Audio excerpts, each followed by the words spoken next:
Hello friends, आप सभी लोगों का स्वागत है आपके अपने यूट्यूब चैनल ARHS एजुकेशन में। तो आज के इस वीडियो में हम प्रश्नावली 1.2 के क्वेश्चन करेंगे।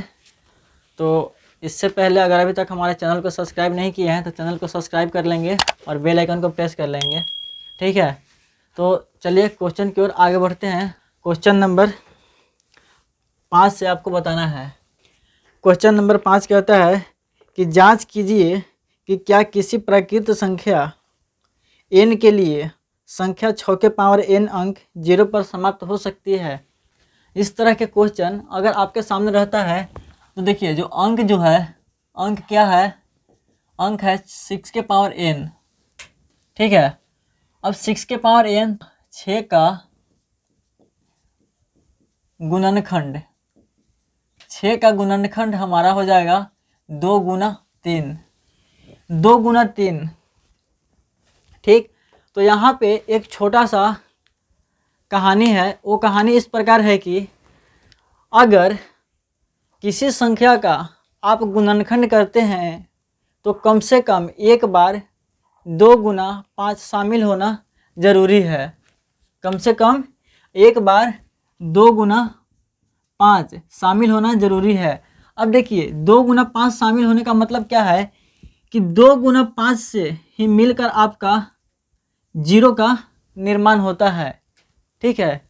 2 गुना 5 मिलकर ही क्या का 0 का निर्माण करता है।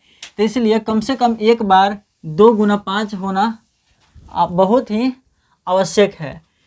तो फिर यहाँ पे हम लिखेंगे, चूँकि 6 का गुणनखंड, 6 का गुणनखंड में 5 शामिल नहीं है, 5 शामिल नहीं है, इसलिए 6 के पावर n अंक, 6 के पावर n अंक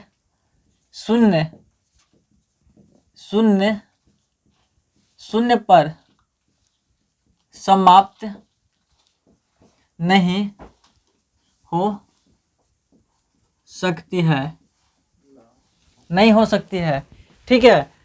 तो देख लीजिए, यहाँ पे समझेंगे थोड़ा सा कि जो यहाँ पे मान लीजिए क्या है, 6 के पावर n, 6 के पावर n के जगह पे अगर आपको 4 के पावर n रहता है, 8 के पावर n रहता है, 9 के पावर n रहता है, 12 के पावर n रहता है, ये सभी संख्याएं क्या होगा, 0 पर समाप्त नहीं होगा। कारण ये है कि अगर इसका गुणनखंड करेंगे 4 का तो 2 गुना 2 आएगा, 8 का कीजिएगा तो 2 गुना 2 आएगा, 9 का कीजिएगा तो 3 गुना 3 आएगा, और 12 का कीजिएगा तो 2 गुना 3 आएगा, ठीक। इसमें कहने का मतलब है कि कम से कम एक बार 2 और 5 आना चाहिए, एक बार 2 और 5 आना चाहिए। लेकिन इसमें देखिए 2 है तो 5 नहीं है, इसमें 3 है, 2 भी नहीं है, 5 भी नहीं है, इसमें 2 है तो 5 नहीं है। तो कहने का मतलब है कि बिना 2 और 5 के 0 का निर्माण नहीं हो सकता, इसलिए ये 0 पे समाप्त नहीं हो सकती।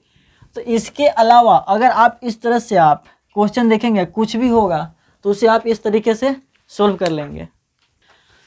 क्वेश्चन नंबर 6 देखिएगा। क्वेश्चन नंबर 6 आपके सामने है। तो आपके सामने एक क्वेश्चन है, ठीक ना, 7 गुना 11 गुना 13 जोड़ 13 और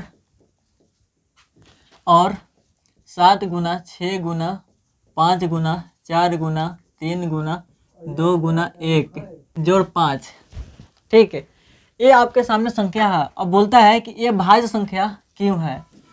तो ये आपको मान लीजिए पहला पद है और ये दूसरा पद है। तो यहाँ लिखेंगे पहला पद कितना है, 7 गुना 11 गुना 13 जोड़ 13।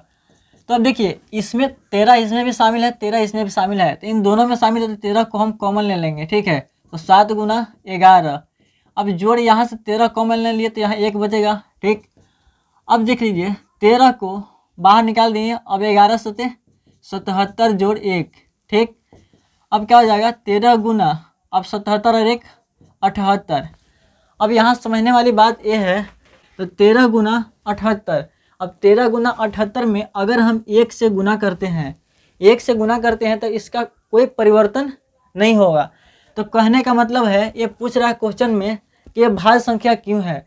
तो भाज्य संख्या का डिफिनेशन होता है कि स्वयं और एक के अलावा कम से कम एक और गुणनखंड होना चाहिए, ठीक ना, कम से कम एक और गुणनखंड होना चाहिए।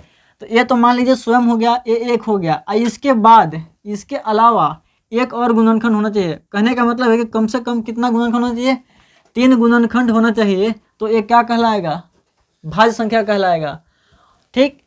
तो इसमें देखते हैं कि कितना गुणनखंड है, 1 है, 2 है, 3 है।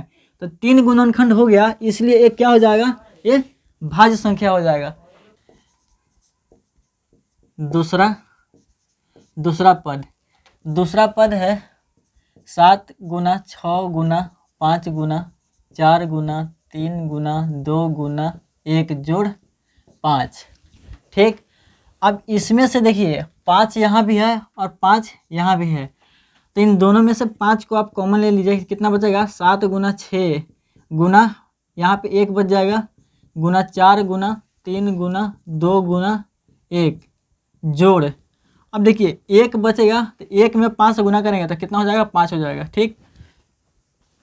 उसके बाद 5 हो जाएगा, 7 छक 42 गुना 4 12, 12 दूना 24, 24 में से गुना करेंगे तो परिवर्तन नहीं होगा, तो 24 हो जाएगा, जोड़ 1, ठीक। अब इसे आप गुना करेंगे 24 को और 42 में, तो आपका आएगा 1008 प्लस 1, ठीक है। इसको जब जोड़ दीजिएगा तो 1009, ठीक। तो यहाँ पे लिख सकते हैं 5 गुना 1009। अब देखिए, अब इतना लिखने के बाद अगर आप इसमें अगर 1 से गुना करते हैं तो इसका कोई भी वैल्यू में परिवर्तन नहीं होगा। तो यहाँ पे लिखेंगे, चूँकि दोनों पदों का गुणनखंड, चूँकि दोनों पदों का गुणनखंड 2 से अधिक है, इसलिए ये भाज्य है, ठीक। तो ये आपका आंसर हो गया। तो यहाँ तक आप समझ गए होंगे। क्वेश्चन नंबर 7 को देखिए, कह रहा है कि किसी खेल के मैदान के चारों ओर एक वृत्ताकार पथ है। इस मैदान के एक चक्कर लगाने में सोनिया को 18 मिनट लगते हैं, जबकि इसी मैदान का एक चक्कर लगाने में रवि को 12 मिनट लगते हैं। मान लीजिए वे दोनों एक ही स्थान और एक ही समय पर चलना प्रारंभ करके एक ही दिशा में चलते हैं, कितने समय बाद वे पुनः प्रारंभिक स्थान पर मिलेंगे, ठीक है। देखिए यहाँ बोला जा रहा है क्वेश्चन नंबर 7 में कि एक वृत्ताकार पथ है, ठीक है। ये क्या है, एक वृत्ताकार पथ है, एक रास्ता है, ठीक है। तो मान लीजिए अगर यहाँ से एक रवि और एक सोनिया, तो ये हो गया सोनिया कितना मिनट में, 18 मिनट में, और रवि हो गया 12 मिनट में, और ये हो गया 18 मिनट में। देख लीजिए यहाँ एक रास्ता है, ठीक, और यहाँ से 2 लोग हैं, एक सोनिया है और एक रवि है। ये दोनों इसी रास्ते पे, ठीक है, इसी रास्ते पे एक साथ और एक ही दिशा में और एक ही समय में चलना प्रारंभ करते हैं। तो कह रहा है कि पुनः प्रारंभिक स्थान पर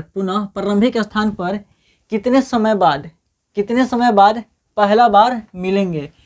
तो पहला बार मिलने का मतलब ये आपसे पूछा जा रहा है कि न्यूनतम, क्या पूछा जा रहा है, न्यूनतम मतलब पहला बार। ऐसे तो घूमते रहेंगे तो कई एक बार मिलेंगे, लेकिन पहला बार बोल रहा है कि कितने समय बाद वे मिलेंगे। तो क्या बोला है कि न्यूनतम, तो न्यूनतम बोले तो न्यूनतम अगर बोले तो आपको क्या निकालना है, एलसीएम निकालना है। अगर अधिकतम आपसे पूछा जाता कि अधिकतम तो आप क्या निकालते, एचसीएफ निकालते। ठीक है, आपसे क्या पूछा गया है, न्यूनतम पूछा गया है, तो न्यूनतम पूछा गया है तो हमें एलसीएम निकालना है। तो इसका 18 का अभाज्य गुणनखंड निकालेंगे, 18 का और 12 का, दो संख्या है आपके पास 18 और 12, इन दोनों का अभाज्य गुणनखंड निकालेंगे। तो 2 से लगाएंगे 9 हो जाएगा, 3 से लगाएंगे 3 बार में, फिर 3 से लगाएंगे 1, 2 से लगाएंगे 6 बार में, फिर 2 से लगाएंगे 3 बार में, फिर 3 से लगाएंगे तो 1 आएगा। ठीक, अब देखिए यहाँ संख्या क्या हो जाएगा 18, इसका गुणनखंड कौन कौन है, 2 गुना कितना है, 2 गुना 3 कितने बार है, 2 बार, तो यहाँ 3 के पावर 2 लिखेंगे और यहाँ 2 एक बार है तो इसका पावर 1 लिख देंगे, यहाँ तक कोई दिक्कत नहीं है। अब देखिए ये कितना है 12, तो 12 लिख दिए। अब 2 कितना बार है, 2, इसमें आपका 2 बार है तो यहाँ पे 2 लिख दिए। 3 कितना बार है, 1 बार है। ठीक, तो कहने का मतलब है इसमें कुछ अलग तरीके से समझेंगे। ये जो आपका पावर रहेगा, पावर, सबसे पहले तो हम इसका जोड़ा बनाएंगे, सबसे पहले हम इसका जोड़ा बनाएंगे, वही संख्या होगा जो दोनों में होगा।